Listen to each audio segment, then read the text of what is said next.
देखिए, हम लोग जितना भ्रम फैलाया जा रहा था एनडीए को लेकर, और मैंने इस बात को कहा था कि एनडीए में बहुत सहजता से, बहुत एमिकेबली सारी बातों का फैसला, निर्णय हो जाएगा।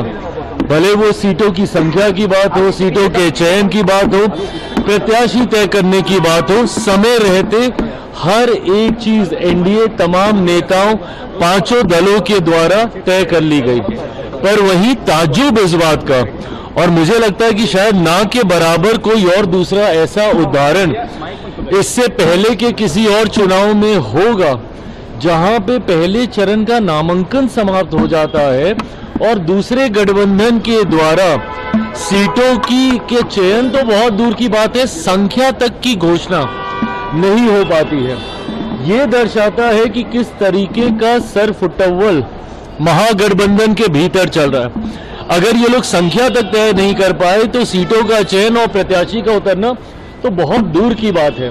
आज जिस तरीके से एक एक सीट पे दो एक ही गठबंधन के दो घटक दलों के द्वारा नामांकन किया गया, कांग्रेस के सामने राजद, राजद के सामने कांग्रेस, इनके अलग दल के सामने लेफ्ट के सामने कांग्रेस, ये जिस तरीके से ये खिचड़ी पक रही है, ये अपने में दर्शाता है कि एक गठबंधन जो खुद इतना कंफ्यूज है वो बिहार के विकास की बात करेगा, जो अपने गठबंधन को नहीं संभाल पा रहे, जो गठबंधन में तालमेल तय नहीं कर पा रहे, वो हमारे प्रदेश को संवारने की बात करते हैं।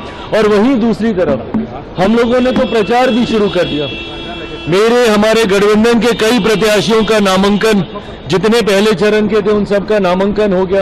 दूसरे राज्यों से हमारे स्टार प्रचारक वो आके यहाँ पे चुनाव प्रचार उन्होंने शुरू कर दिया। मुख्यमंत्री नीतीश कुमार जी स्वयं, जिनको लेकर महागठबंधन क्या क्या अफवाहें नहीं फैला रहा था, उनके स्वास्थ्य को लेकर, उनके बारे में अलग अलग तरीके की भ्रमित बातें करना, सबसे पहले प्रचार किसी ने शुरू किया तो मुख्यमंत्री नीतीश कुमार जी ने शुरू किया। केंद्रीय गृह मंत्री आदरणीय अमित शाह जी स्वयं पिछले 3 दिनों से न सिर्फ चुनावी सभाएं कर रहे हैं, बल्कि प्रचार प्रसार की क्या रूपरेखा होगी उसको भी तय करने का कार्य कर रहे हैं। तो एक तरफ हम लोग का एनडीए गठबंधन जो इतनी एकजुटता के साथ मजबूती से चुनावी रण में उतर गया, वहीं एक कंफ्यूज गठबंधन है, महागठबंधन, जिनको अभी तक यही नहीं पता है कि कौन सी सीट से उनका कौन सा प्रत्याशी उतरेगा। इसीलिए विश्वास के साथ मैं कहता हूं कि एक ऐतिहासिक जीत की ओर एनडीए गठबंधन अग्रसर हो रहा है, बड़ी जीत के साथ। 14 नवंबर को हम लोग सरकार बनाएंगे। कॉन्फिडेंट है महागठबंधन की जीत को लेकर के, कह रहे हैं कि 14 तारीख के बाद सबको रोजगार देंगे, सबको नौकरी देंगे। अरे प्रभु, पहले टिकट तो दे दीजिए, रोजगार नौकरी तो बाद में दीजिएगा। जो टिकट नहीं दे पा रहे हैं, जो प्रत्याशियों का चयन नहीं कर पा रहे हैं, जो गठबंधन को सवार ही नहीं पा रहे हैं, गठबंधन की रूपरेखा तय ही नहीं कर पा रहे हैं, वो बात करेंगे कि हम बिहार में विकास देंगे, रोजगार देंगे। कैसे दीजिएगा भैया, जब आपकी सोच ही इतनी कंफ्यूज है, जब आपके गठबंधन में ही इतना विवाद है। आप मुझे बताइए किस मुंह से राजद और कांग्रेस के कार्यकर्ता एक दूसरे का सामना करेंगे? एक सीट पे एक दूसरे के आमने सामने लड़ रहे हैं और दूसरी सीट पे जाके साथ मिलकर प्रचार करेंगे। ऐसा कहीं होता है क्या?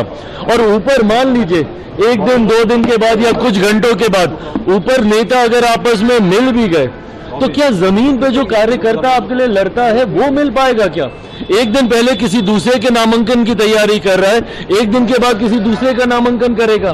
तो नीचे जो खटास पैदा होती है गठबंधन में, ये यकीनन, और वैसे भी जनता भी महागठबंधन पे विश्वास नहीं करती। क्यों? क्योंकि ये लोग एक दूसरे पे खुद विश्वास नहीं करते। एक सवाल पैदा हो गया है मुख्यमंत्री के चेहरे पर, अमित शाह जी के गठबंधन के सबसे बड़े, इसमें कोई विवाद पैदा नहीं हुआ है। केंद्रीय गृह मंत्री आदरणीय अमित शाह जी ने एक सामान्य प्रक्रिया का जिक्र किया है, and this is how CM का अगर चुनाव होता है उसकी यही प्रक्रिया होती है, इसी तरीके से चुना जाता है। सीएम हो, प्रधानमंत्री हो, विधायक दल के जितने विधायक आपके जीत कर आते हैं वो अपना नेता चुनते हैं। तो इसमें कौन सी नई बात गृह मंत्री जी के द्वारा कही गई? मुख्यमंत्री नीतीश कुमार जी के नेतृत्व में हम लोग चुनाव लड़ रहे हैं, उसके बाद ये प्रक्रिया का हिस्सा है कि जो जीते हुए विधायक हैं, एक दल की तो बात है नहीं, 5 दल एक साथ हैं, तो जितने विधायक जीत कर आएंगे वो स्वयं अपना नेता चुनेंगे। इसमें कौन सी नई बात है? मानते हैं मुख्यमंत्री नीतीश कुमार को फिर से मुख्यमंत्री जीत आ रही है। भाई मैं तो कई बार कितनी बार इस बात को मैं दोहरा चुका हूं, पर हाँ जो प्रक्रिया है उसका भी सम्मान करने की जरूरत है। आप पूरी तरह से खुश हैं? आपकी भी नाराजगी की बात है। सर, आप भी नाराज अरे मेरी नाराजगी मुझे भी रोज सुबह मीडिया चैनल से ही पता चलती थी कि मैं आज किस बात को लेकर नाराज हूं। देखिए मैंने हमेशा इस धर्म का मैंने पालन किया है कि जब तक पूरा नेगोशिएशन हो नहीं जाए तब तक कोई मतलब नहीं है मीडिया में आके बयानबाजी करने का। 4 दिन 5 दिन तक जो मैं सामने नहीं आया, मैं चाहता था कि संख्या के साथ साथ सीटों का चयन भी हो जाए ताकि एक ही बार सारी बातें हम लोग मीडिया के सामने हम लोग रखें। जितनी अफवाह चल रही थी कि मेरी सीटें जेडीयू ने ले ली या जेडीयू की सीटें मैंने ले ली, ये सब बहुत पहले क्लियर हो गया था। मेरा जनता दल यूनाइटेड या किसी भी दूसरे घटक दल के साथ 1% का विवाद नहीं रहा। एक बार हम लोग को सीटों को लेकर बातचीत करने की जरूरत नहीं पड़ी है। जो सीटें मुझे डे 1 मिली थी, डे 1 से लेकर आज नामांकन तक वही सीटों पे हमारे प्रत्याशी चुनाव लड़ रहे हैं। जसन इस बार चुनाव का दिवाली के दिन ही देखिए दिवाली सही मायनों में तो हम लोग 14 नवंबर को मनाएंगे, पर हाँ दिवाली है। दिवाली की पूरे बिहार वासियों को, देशवासियों को ढेर सारी शुभकामनाएं और बधाई। और मैं मानता हूं कि एनडीए की एक बड़ी दिवाली और हम लोग 14 नवंबर को मनाएंगे।